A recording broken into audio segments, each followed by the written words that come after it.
Now to Europe, where Poland is at the center of a new flashpoint. An alleged Russian drone incursion has brought the Ukraine conflict into NATO territory. And it has triggered a very different response on both sides of the Atlantic. Let's start with a quick recap. A few days ago, 19 Russian drones crossed into Poland. Some of them came from Belarus. Poland shot down at least 3 of them. Others fell deep into the country. Fragments were found as far as 250 kilometers from Poland's eastern border. A home was damaged, though no casualties were reported. Warsaw called it a deliberate attack from Moscow and an attempt to test NATO defenses. But in Washington, the view was completely different. President Donald Trump said it could have been a mistake. What's your reaction to Russian drone incursion into Poland? Could have been a mistake. Could have been a mistake, but regardless, I'm not happy about anything having to do with that whole situation. But hopefully it's going to come to an end. That remark did not sit well in Poland. They flatly rejected it. Prime Minister Donald Tusk took to social media. He said even he hoped that the incident was a mistake, but it wasn't. Now, this contradiction has exposed a gap between Europe and the US, and it has raised new questions about NATO unity. You see, Poland is among the closest US allies in Europe. It has been praised by the Trump administration for devoting the largest share of its economy for defense.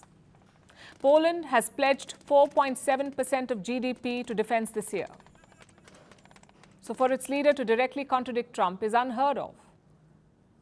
But this is an emerging sign, a sign of Europe's alarm at Donald Trump's willingness to give weight to Moscow's account.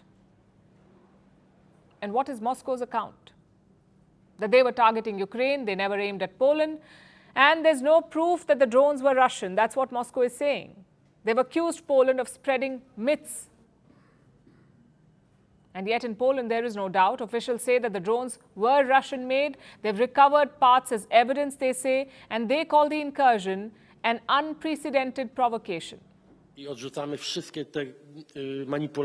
And we reject all the manipulations and disinformation suggesting that Ukraine is behind this attack, that it was a Ukrainian provocation, or that it was a coincidence, an accident, the result of errors. No, our belief here is unequivocal. The Russian Federation is responsible for these events in Polish skies. To give some context, for the first time since the war in Ukraine began, NATO jets actually fired back. Until this week, they hadn't done it. While NATO members have supported Ukraine throughout, they have avoided direct involvement in this war. But this time was different.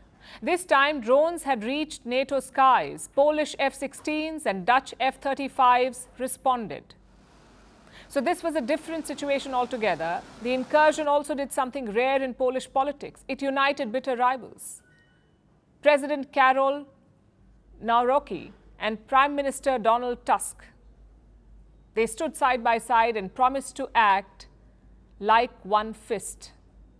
Meanwhile, Poland also invoked Article 4 of the NATO treaty. It allows members to call for consultations. It has been invoked, or it had been invoked only 7 times before, 7 times in NATO's history. This was the 8th time. So now consultations are underway. Allies have promised to support Poland. France will deploy 3 Rafale jets to Poland. Germany will, quote-unquote, extend and expand its role in NATO air policing. Britain has announced new sanctions, and Japan has lowered its price cap on Russian oil. So clearly, allies are trying to increase pressure on Moscow. But that's not all. Warsaw has taken the matter to the United Nations. The Security Council is due to meet today. They will discuss this incident. And look at the timing. Russia and Belarus are holding an exercise near Poland's border. It is called Zapad. Thousands of troops are taking part. Heavy military equipment, including armored vehicles, helicopters, and Navy ships are taking part in these drills. Russia says, among other things, they will practice aerial reconnaissance and missile strikes on ground targets. Needless to say, Poland is worried. It fears that Russia has deployed tactical nuclear weapons in Belarus. This has prompted Poland to shut its border with Belarus and restrict air traffic. Lithuania and Latvia have done the same thing. They've partially closed their airspace. So what began with drones in Poland now intersects with military drills, alleged nuclear deployments, and airspace closures. Warsaw calls it a test. Washington calls it possibly a mistake. And that difference leaves a bigger question on the table. Is NATO a divided force? Can it debate without diluting its response? We'll be tracking this one for you.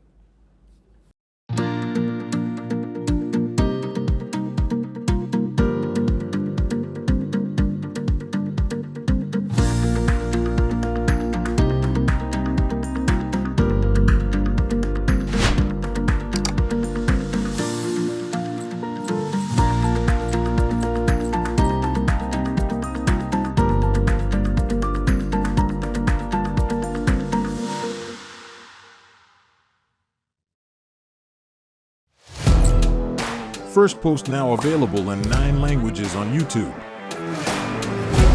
English, Stands at $36 trillion. French, Le FMI, comme German, Geschäftsführenden Direktor, Hindi, $30 trillion ka karjo.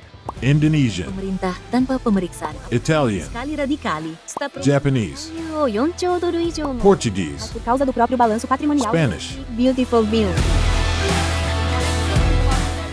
Go to Settings, click on Audio Track and select the language of your choice. Be the first to know what's happening around you in your first language. Firstpost.